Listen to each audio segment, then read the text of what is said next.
I'm not talking unless y'all giving me land and 2,000 or more every week. You hear me?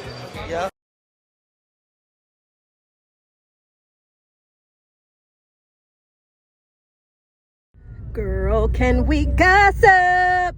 Gossip, gossip, girl, can we gossip? Gossip, gossip, girl, can we gossip? Gossip, gossip, girl. What's tea, Petty Bunch? I want to welcome you all to a somber episode of Girl, Can We Gossip with the Petty One. My talking point today, it's not about spilling tea. It's not about hilarity or ratchetness or about all things reality TV. It's not about movies. It's about real life and death.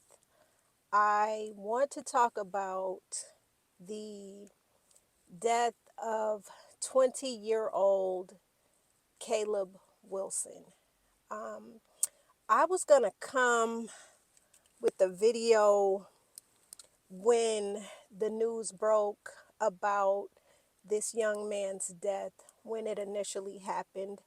However, the journalist in me was waiting for more details. Now, if you guys are not familiar with Caleb Wilson, he is the 20-year-old junior mechanical engineering major who attended Southern University.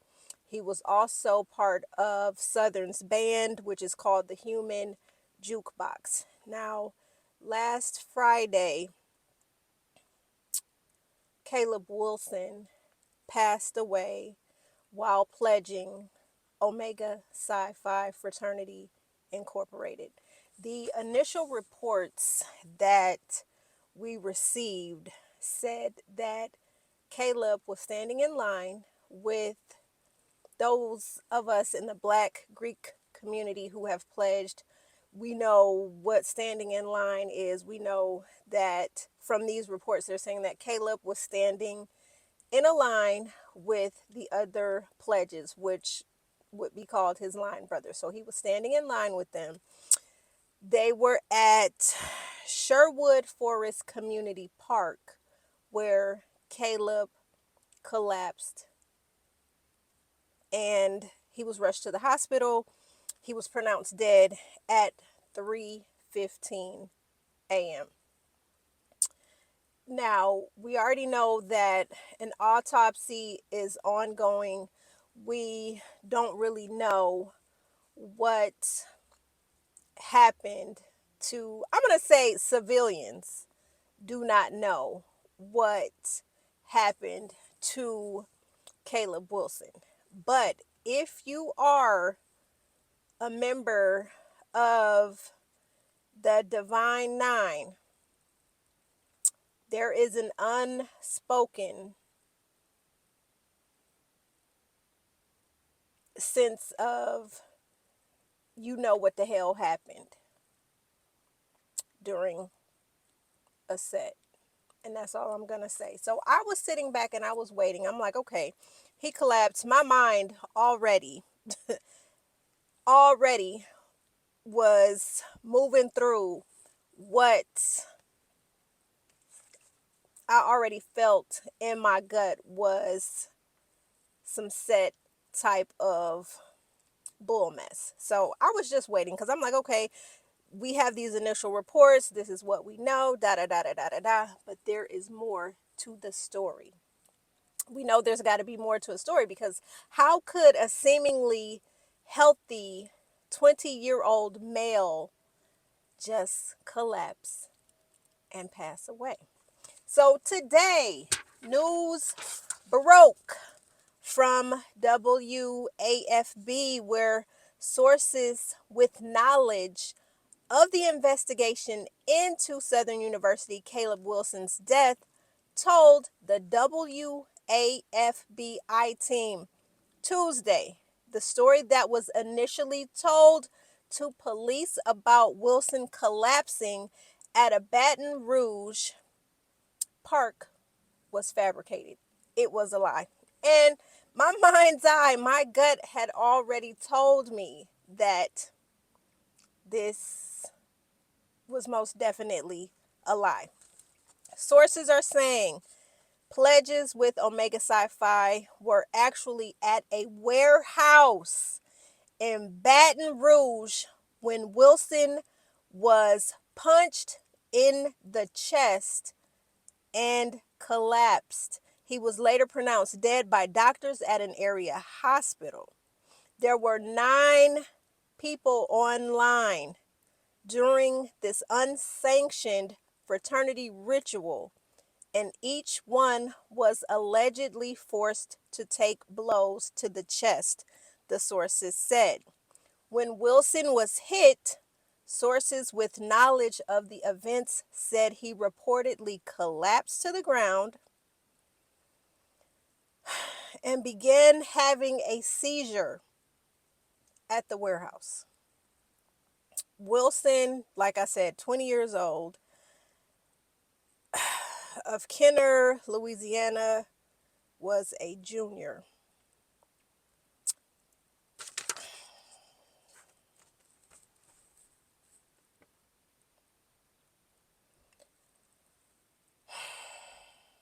There are so many thoughts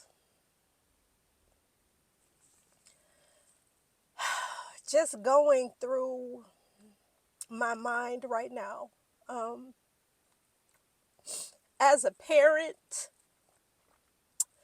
as someone like a Caleb 20 years ago, seeing members in these fraternities and sororities and wanting to be part of a sisterhood or a brotherhood for many reasons. I remember my reason was I didn't have any sisters, and I had a hard time in high school with making lasting female relationships.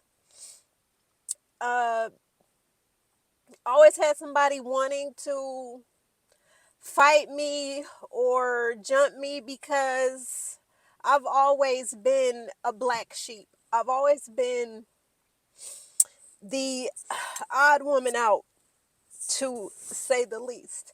So me going to college and me seeing these individuals wearing these letters and me reading about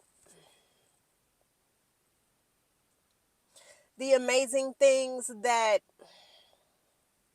these organizations do, how we uplift community, how we support one another as black people, how we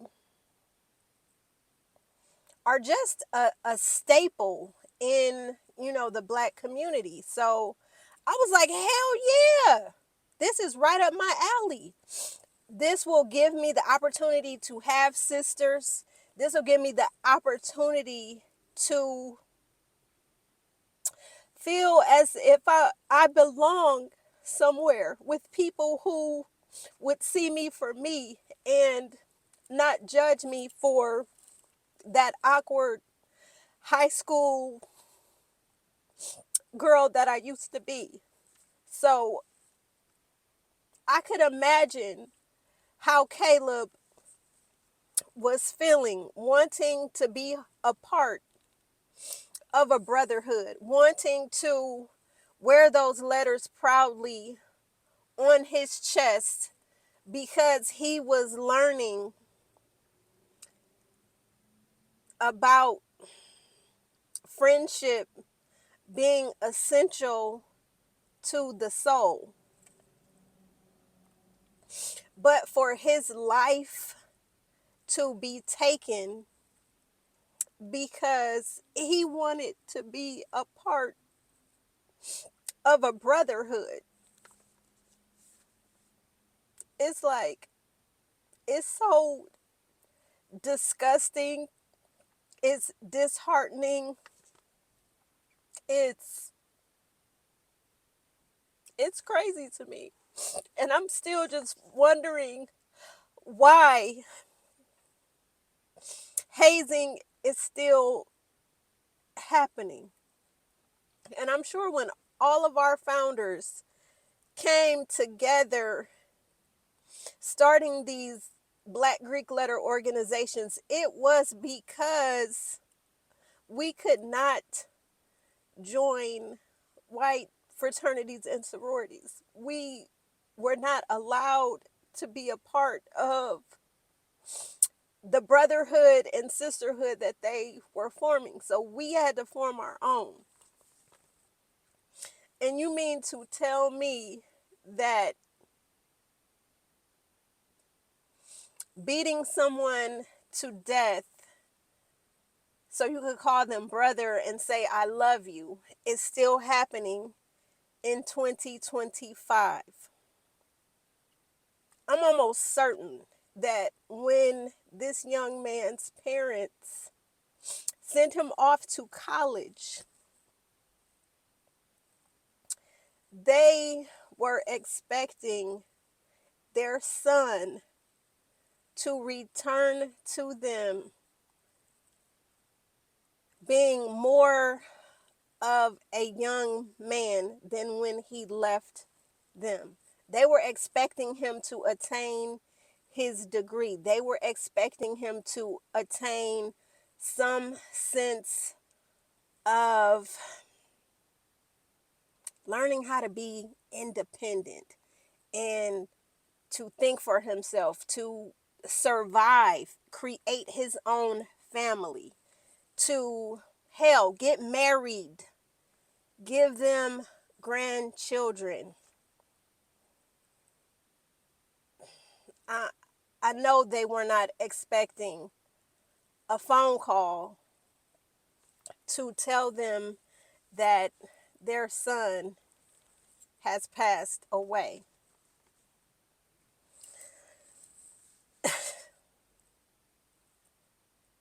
Times like this, it's almost like, in my most humblest of opinion, I'm almost ashamed to say that I'm a part of a T9 organization. I just cannot believe that when my 22 founders founded Delta Sigma Theta Sorority Incorporated, that this is what they were talking about when creating a space for sisterhood, for uplifting women. You guys don't even understand. Pledging is so diabolical.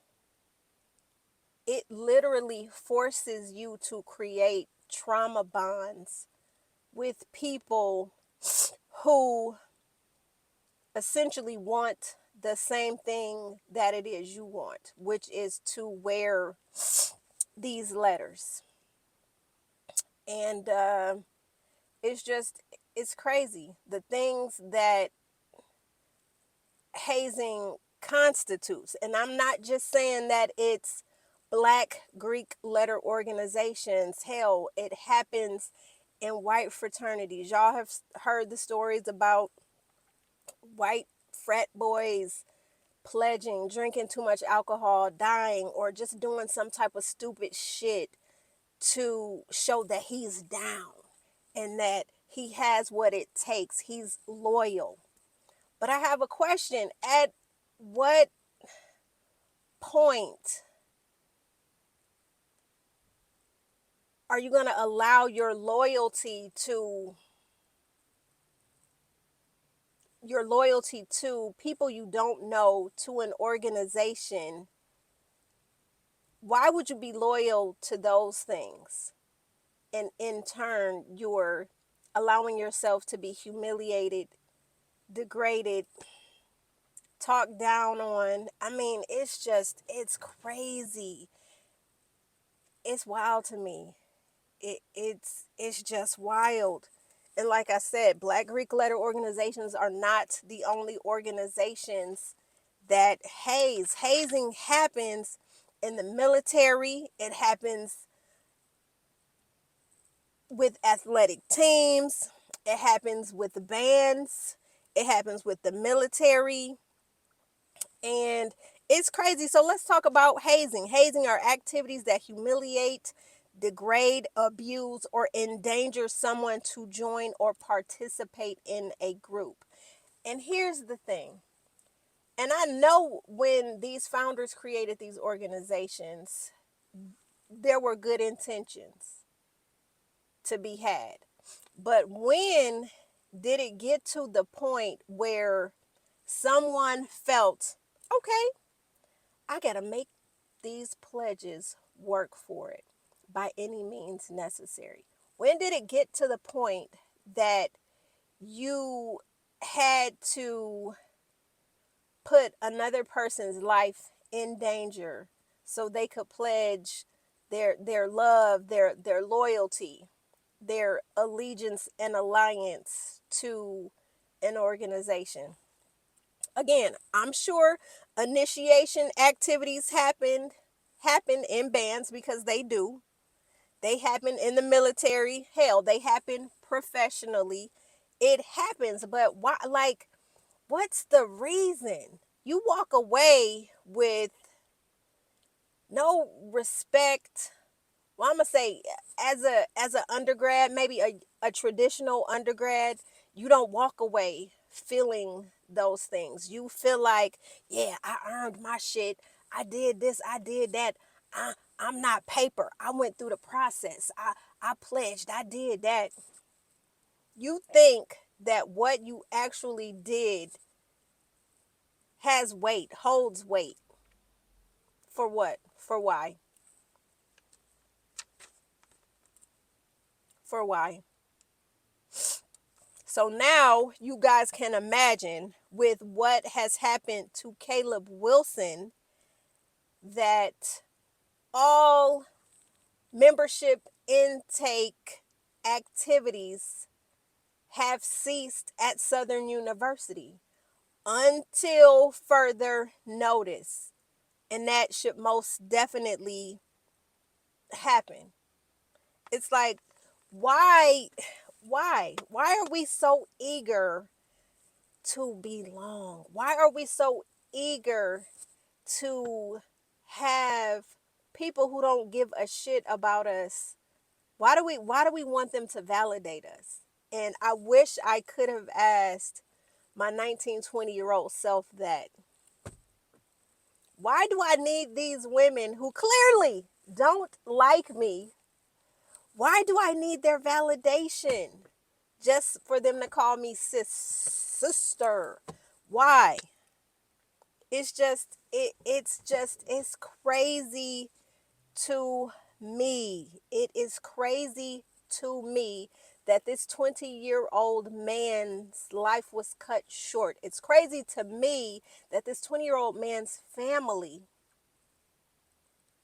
are picking out his final suit, are picking out a casket, are trying to find a final resting place. Why? They say with hazing, hey, we break you down to build you back up. But how is breaking someone down to the lowest of the low then saying, hey, sis, hey, bro, I love you. You know, I love you. Everything I do is for you. It's for you. How? How was punching this young man in his chest until he collapsed, promoting brotherhood? How? How? And then the members in the organizations, they are on such a power trip, because you know what? It's a never ending vicious cycle. Well, it happened to me. I had to do what I had to do to earn mine. So they're going to have to, the next pledge class, they're going to have to go through, or the next line, they're going to have to go through what we went through.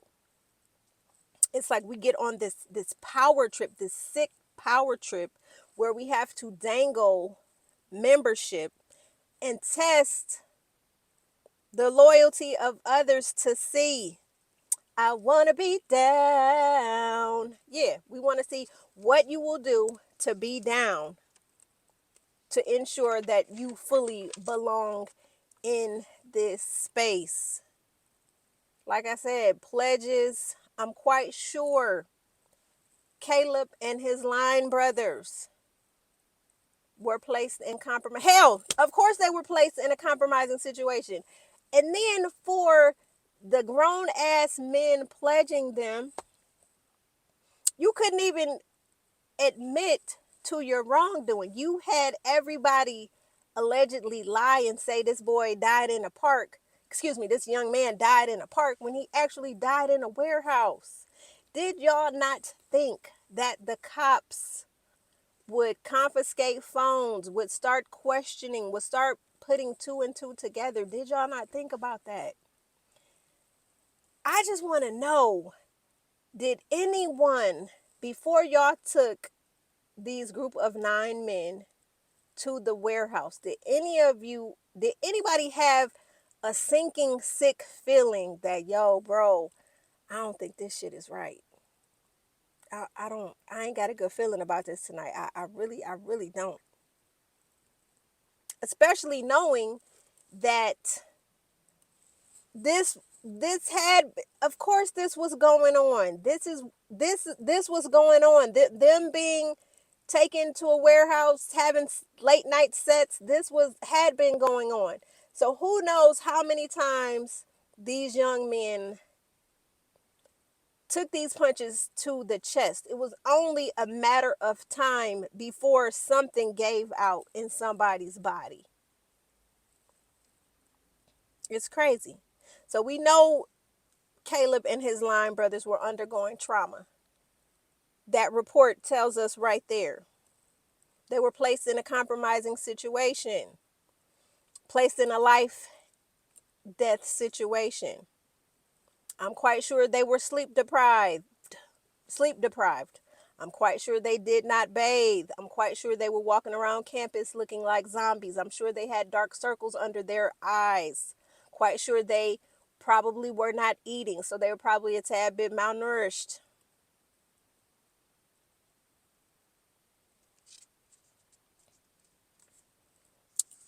And what's so wild about this whole thing is that Caleb Wilson's father, Corey, is a retired Jefferson Parish police officer.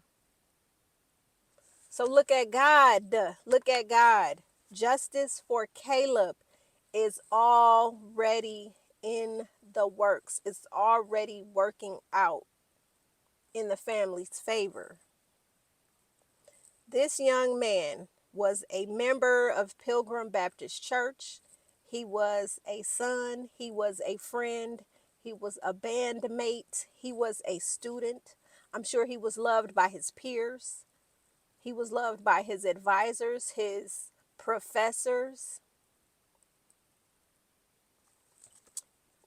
I hope and pray that Caleb's parents not only sue the university, I pray that they sue all who were involved in Caleb's tragic death. Again, as a parent,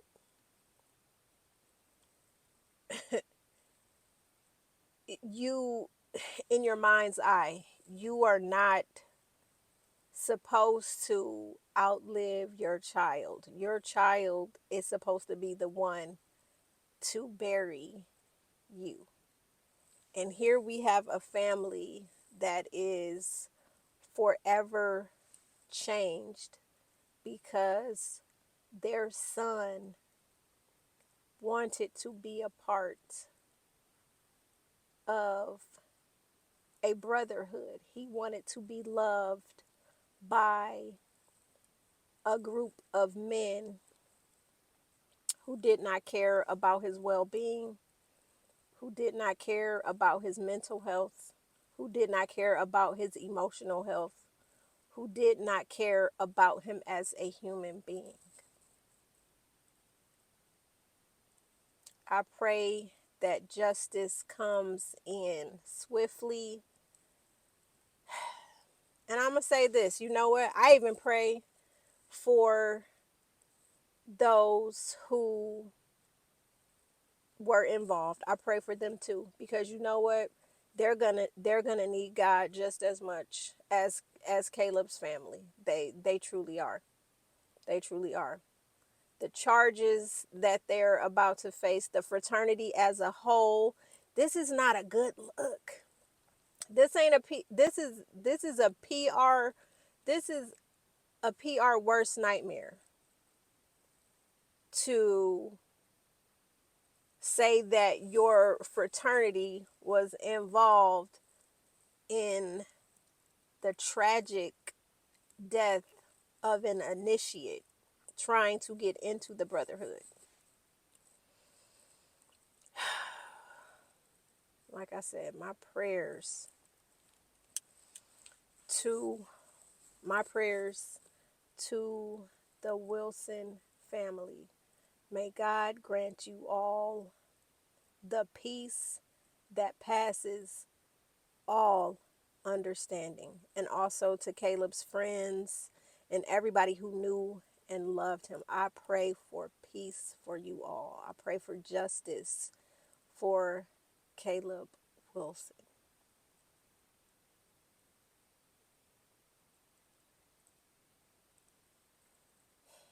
And with that, Petty Bunch, I don't have anything left to say. You guys go ahead and comment below how you feel about this. If you are a part of a Black Greek letter organization, how did this story make you feel?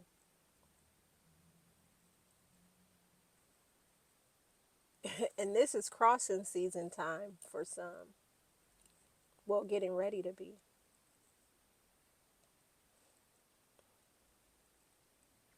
This is wild. So yeah, y'all like, share, comment, subscribe, and I'm gonna see y'all in the next video. Girl, can we gossip? Gossip, gossip, girl, can we gossip? Gossip, gossip, girl, can we gossip? Gossip, gossip, girl.